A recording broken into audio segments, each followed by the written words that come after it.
நாமத்துக்கு மகிமை உண்டாவதாக. ஆண்டவராகிய இயேசு கிறிஸ்துவின் நாமத்தில் உங்களுக்கு அன்பின் வாழ்த்துக்களை தெரிவித்துக் கொள்கிறேன். சோஷியல் மீடியாவின் மூலமாய் பார்த்து கொண்டிருக்கிற ஒவ்வொருவருக்கும் நான் இயேசுவின் நாமத்தினாலே அன்பின் வாழ்த்துக்களை தெரிவித்துக் கொள்கிறேன்.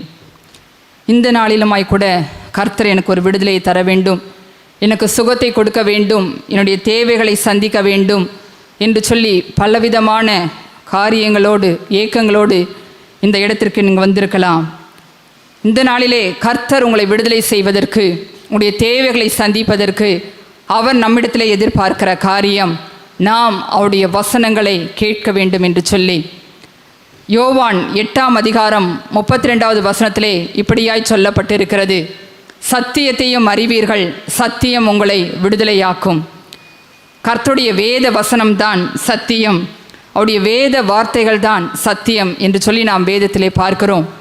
வானமும் பூமியும் ஒழிந்து போனாலும் கர்த்தருடைய வார்த்தைகள் ஒரு நாளும் வீணாய் போவதில்லை. இன்றைக்கு அநேகருடைய வாழ்க்கையிலே விடுதலை இல்லாமல் இருப்பதற்கு காரணம், அவர்கள் கர்த்தருடைய வார்த்தையை கேட்பதில்லை, அதை குறித்து அவர்கள் சிந்திப்பதில்லை, அதற்காய் ஜெபிப்பதும் இல்லை. ஏனோ தானோவென்று கர்த்தருடைய வார்த்தையை கேட்கிறது நிமித்தம் கர்த்தர் அவருடைய வாழ்க்கையிலே சில காரியங்களை சொல்லியிருந்தாலும் அது நடைபெற முடியாமல் தடைபட்டு காணப்படுகிறது.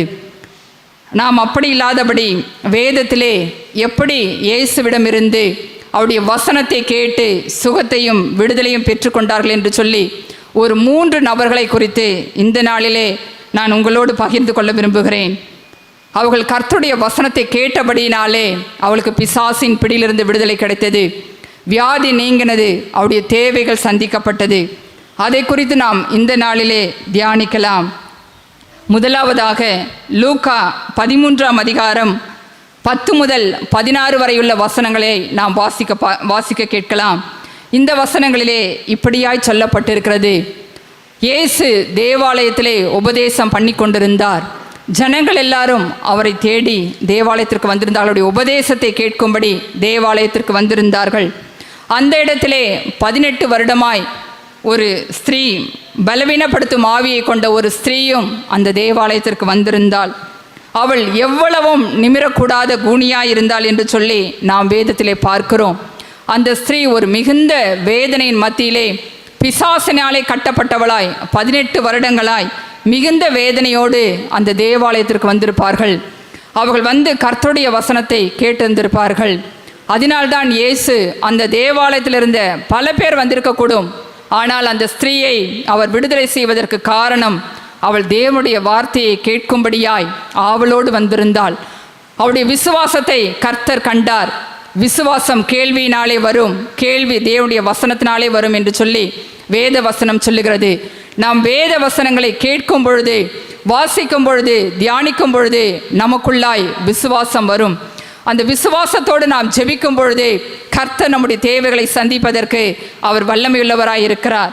இந்த ஸ்திரீயுமாய் கூட அவர் அவருடைய போதகத்தை கேட்கும்படியாக தேவாலயத்திற்கு வந்தார் என்று சொல்லி நாம் பார்க்கிறோம். அந்த ஸ்திரீயை இயேசு பார்க்கிறார்.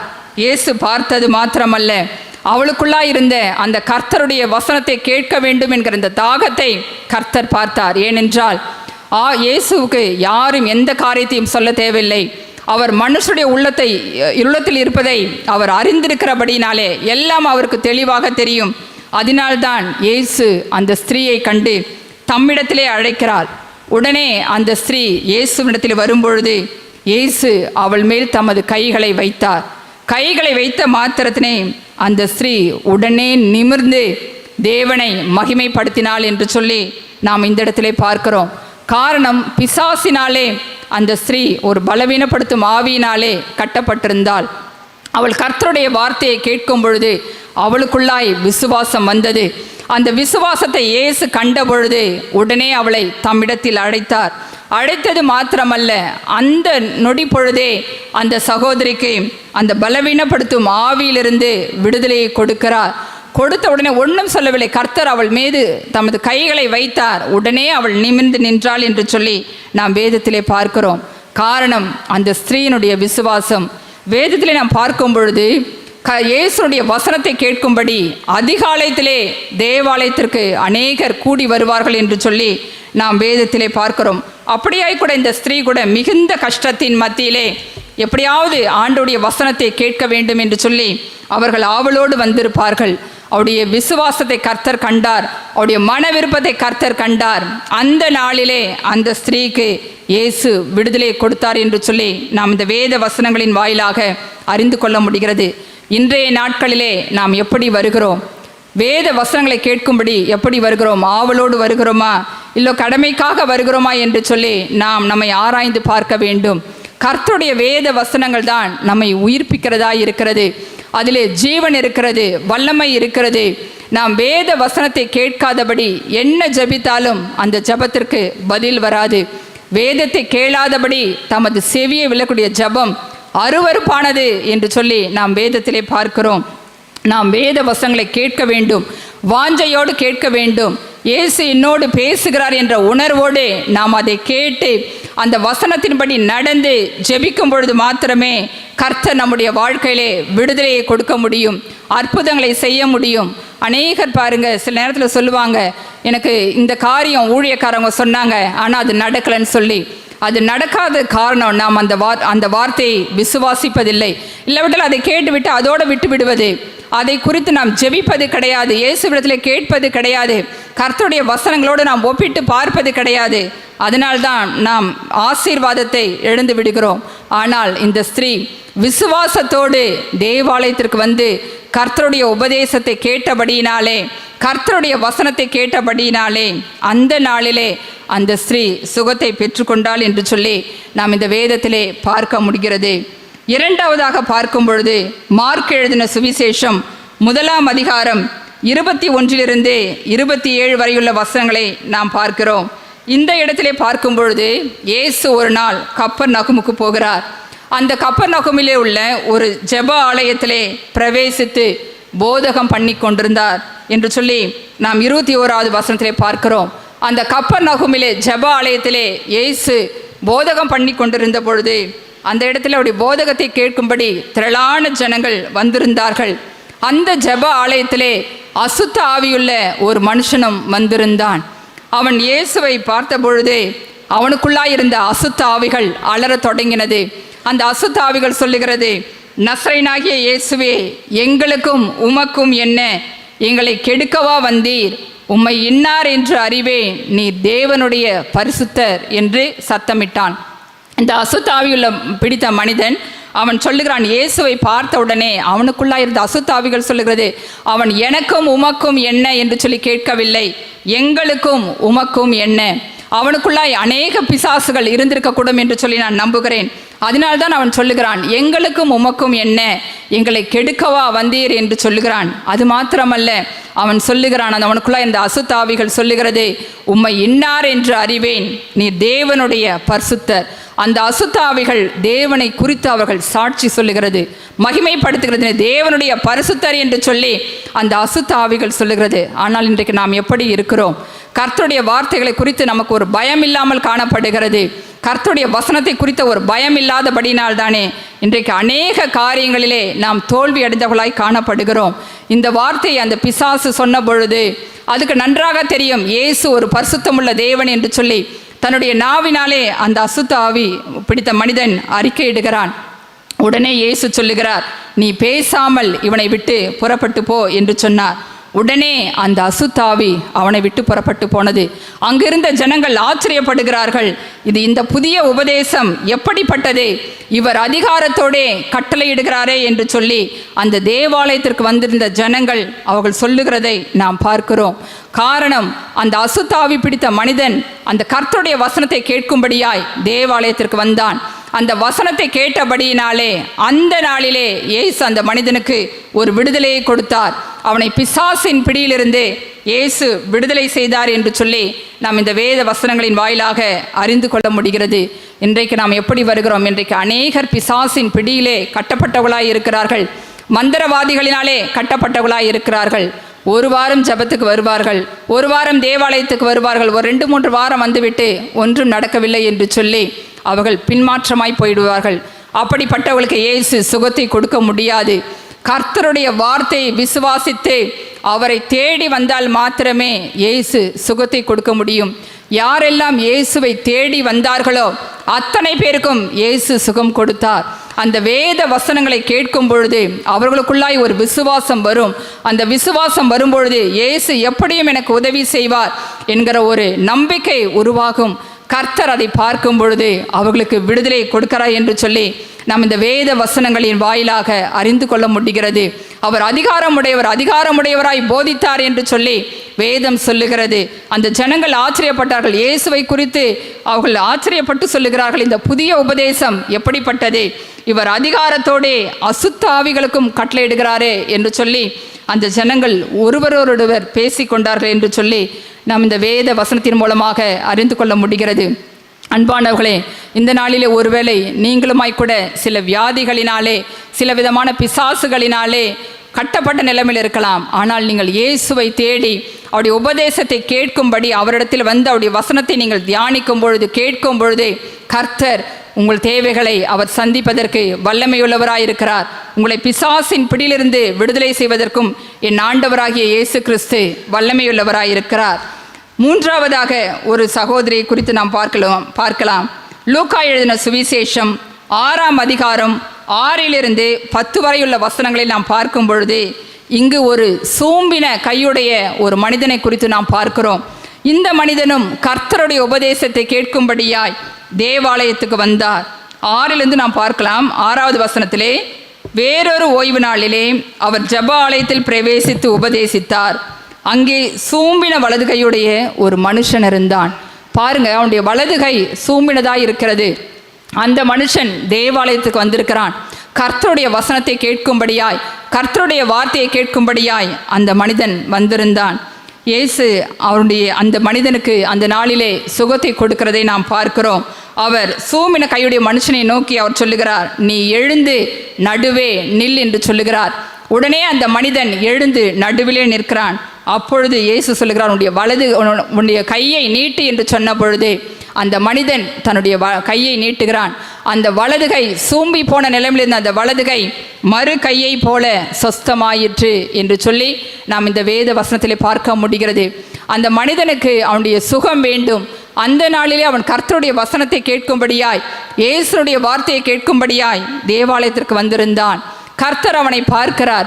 எத்தனையோ ஜனங்கள் இருந்தாலும் ஒரு குறிப்பிட்டவர்களை மாத்திரம் இயேசு சுகமாக்குவதற்கு காரணம், அவர்கள் இயேசு எப்படியாகிலும் எனக்கு சுகத்தை கொடுக்க வேண்டும் என்கிற ஒரு வாஞ்சையோடு இருந்தார்கள். அவர்களுக்கு விருப்பம் இருந்தபடியினாலே அவர்கள் கர்த்தருடைய வார்த்தையை அவர்கள் ஆழ்ந்து கவனித்திருக்கக்கூடும். அதனால்தான் கர்த்தர் அவர்களை அறிந்து அவர்களுக்கு விடுதலை கொடுக்கிறார் என்று சொல்லி நாம் பார்க்கிறோம். இயேசு அநேக இடங்களிலே அநேக அற்புதங்களை செய்தார். ஆனால் அவர் தன்னுடைய சொந்த ஊரிலே அவராலே அற்புதம் செய்ய முடியவில்லை. காரணம், அங்கிருந்த ஜனங்களுடைய அவிசுவாசம் இருக்கும் பொழுதே கர்த்தர் நமக்கு சுகத்தை கொடுக்க முடியாது, விடுதலையை கொடுக்க முடியாது. நாம் ஜெபித்த காரியங்களுக்கு பதிலை பெற்றுக்கொள்ள முடியாது. 7வது வசனத்திலே பார்க்கும் பொழுது இந்த இடத்திலே நாம் பார்க்கிறோம், அப்பொழுது வேத பாரகரும் பரிசேயரும் அவரிடத்தில் குற்றம் பிடிக்கும்படி ஓய்வு நாளில் சொஸ்தமாக்குவாரோ என்று அவர் மேல் நோக்கமாயிருந்தார்கள். இதற்கு காரணம், இயேசு இந்த மனிதனை சுகமாக்குவதற்கு மற்றொரு காரணம் கூட உண்டு. அங்கிருந்த வேத பாரகரும் பரிசேயரும் இயேசுவை குற்றப்படுத்தும்படி பார்த்து கொண்டிருக்கிறார்கள். இன்றைக்கு பாருங்க, சபைக்கு வருகிற கூட்டங்களிலே ஒரு சில மனிதர்கள் இயேசுனுடைய வார்த்தையை கேட்பதற்கு வருவார்கள். ஒரு சிலர் அந்த வசனத்திலே குற்றம் கண்டுபிடிப்பதற்காக வருவார்கள். சிலர் ஏதோ கடமைக்காக வந்து போவார்கள். நாம் எந்த நிலைமையில வருகிறோம் என்பதை சொல்லி நாம் தியானித்து பார்க்க வேண்டும். இந்த இடத்துல அப்படிதான் குற்றம் சாட்டுறாங்க. அவர் என்ன பண்றாரு, அதை வைத்து நாம் குற்றம் கண்டுபிடிக்கலாம் என்கிற நோக்கத்தோடு வேத பாரகரும் பரிசேயரும் உட்கார்ந்து கொண்டிருக்கிறார்கள். அவருடைய சிந்தனைகளை இயேசு அறிந்திருக்கிறார். அதனால்தான் அவர் சொல்லுகிறார், ஓய்வு நாட்களில் நன்மை செய்வதோ தீமை செய்வதோ, ஜீவனை காப்பதோ ஜீவனை அழிப்பதோ எது நியாயம் என்று சொல்லி அந்த எல்லா ஜனங்களையும் அவர் பார்க்கிறார். ஏனால் அந்த பரிசேயுடைய உள்ளத்திலே, அவருடைய வேத பாரகருடைய உள்ளத்திலே இயேசுவை குறித்து அவர் எப்படியாகிலும் அவரை குற்றப்படுத்தி அவருக்கு ஏதாவது ஒரு பிரச்சனை உண்டாக்க வேண்டும் என்கிற நோக்கத்தோடு இருந்தார்கள்.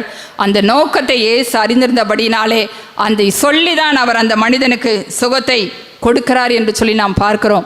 இன்றைக்கு நாம் எப்படிப்பட்ட நிலைமையிலே நாம் கர்த்தருடைய வார்த்தையை கேட்பதற்கு வருகிறோம், அதை நாம் சற்று தியானித்து பார்க்க வேண்டும்.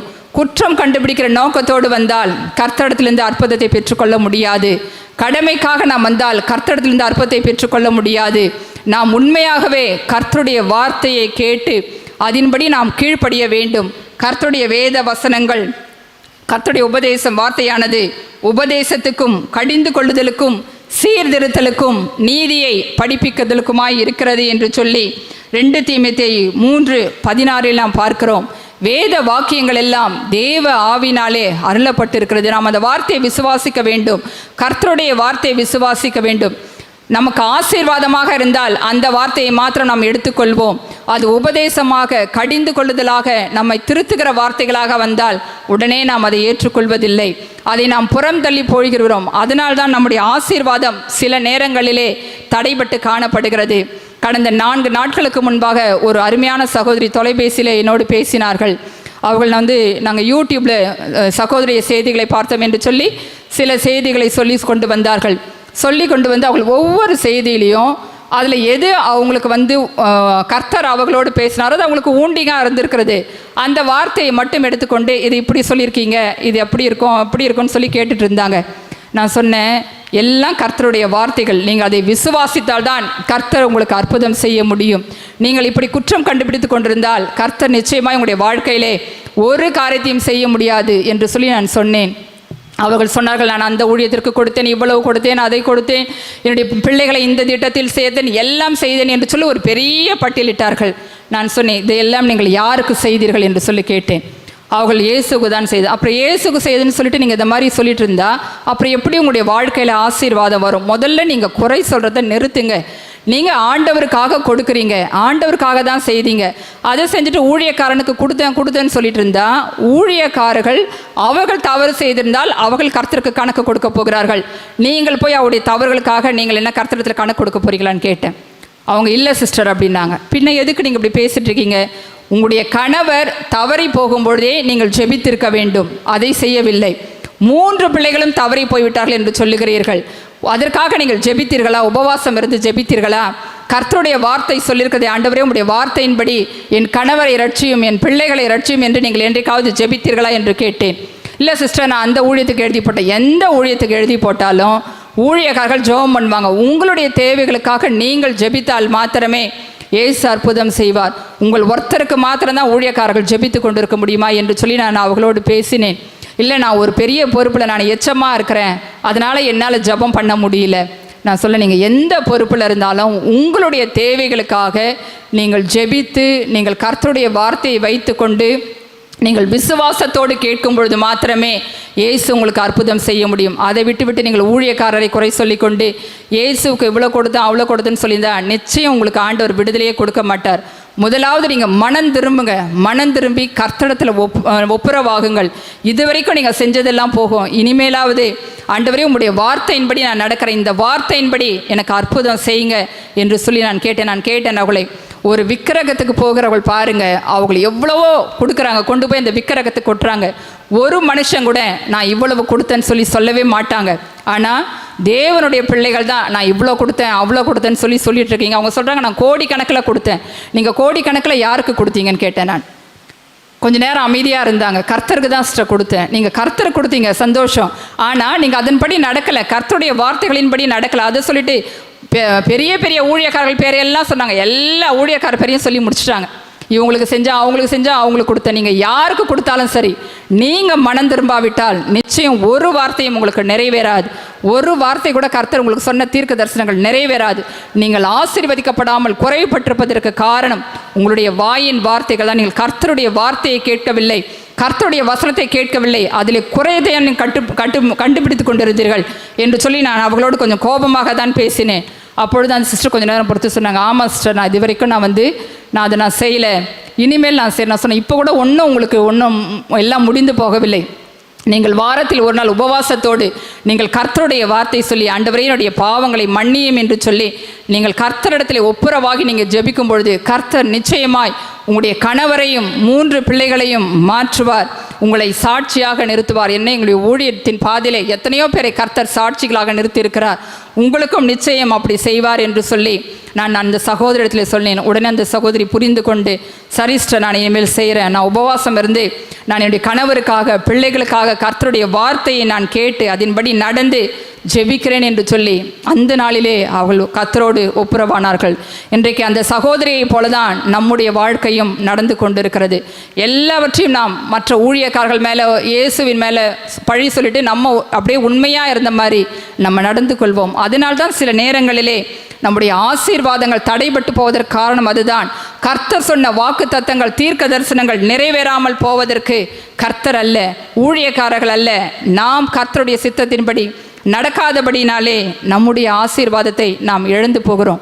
பாருங்க, அப்படிதான் இந்த ஜனங்களுமாய் கூட இருக்கிறார்கள். ஆனால் கர்த்தரை நம்பி விசுவாசத்தோடு இந்த 3 பேரையும் கர்த்தர் சுகமாக்கினார். காரணம், அவள் கர்த்தருடைய வார்த்தை உண்மையாய் விசுவாசித்திருப்பார்கள், உண்மையாய் கேட்டிருப்பார்கள்.